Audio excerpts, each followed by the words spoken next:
क्या ध्रुव लारा पर कोई काला जादू करने वाला था या फिर वो कुछ ऐसा करने वाला था जिसके बारे में कोई सोच ही नहीं सकता था। ध्रुव जैसे जैसे शमशान में बढ़ने लगा, अचानक वहाँ की हवा भारी हो गई। ध्रुव के सामने घना कोहरा छा गया। उसे शमशान के गेट के अलावा कुछ भी नजर नहीं आ रहा था। ध्रुव की धड़कन अब तेज होने लगी थी। उसने जैसे ही आगे कदम बढ़ाया, तभी शमशान का गेट धीरे धीरे अपने आप खुलने लगा। ये देखकर ध्रुव के पसीने छूट गए, लेकिन उसके कदम नहीं रुके। ध्रुव जैसे ही आगे बढ़ा, तभी उसे लगा जैसे कोई उसका कंधा छू कर गया। वो झटके से पलटा, लेकिन पीछे कोई नहीं था। तभी ध्रुव ने कहा, कौन है यहाँ? सामने आओ।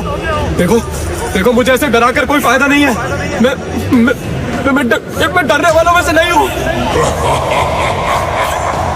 उस आवाज को सुनकर ध्रुव वहाँ से भागा और सीधा एक समाधि से लिपट गया। ध्रुव ने जैसे ही उस समाधि को छुआ, शमशान का पूरा माहौल बदल गया। जो घना कोहरा चारों ओर था, वो छट गया था।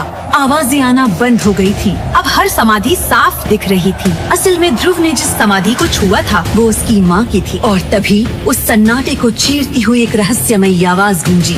रोना किसी भी समस्या का समाधान नहीं होता ध्रुव, और तुम जीतने के लिए बने हो, हारने के लिए नहीं।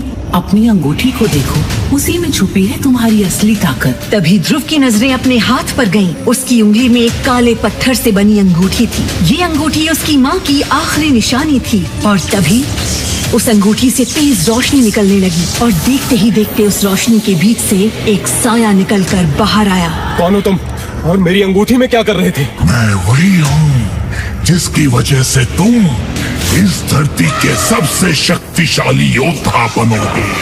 अब अगर तुम्हें अपनी शक्ति वापस चाहिए तो तुम्हें मुझे अपनाना होगा। क्या तुम नहीं चाहते कि लोग तुम्हारी फिर से इज्जत करें? क्या तुम लारा को हराना नहीं चाहते? मैं तुम्हें एकलव्य से भी महान योद्धा बना दूंगा ध्रुव, लेकिन इसके लिए तुम्हें एक कीमत चुकानी होगी। कैसी कीमत? इसके बाद जो विदुर ने ध्रुव से कहा, वो सुनकर ध्रुव के पैरों तले जमीन सरक गई। तो आखिर किस कीमत की बात कर रहा था विदुर? ध्रुव की शक्तियाँ छीनने के बाद अब क्यों करना चाहता है विदुर ध्रुव की मदद? क्या सच में विदुर लौटा सकता है ध्रुव की शक्तियाँ? और सबसे बड़ा सवाल, क्या ध्रुव दे पाएगा अपनी होने वाली बीवी लारा को माफ? इन सभी सवालों के जवाब जानने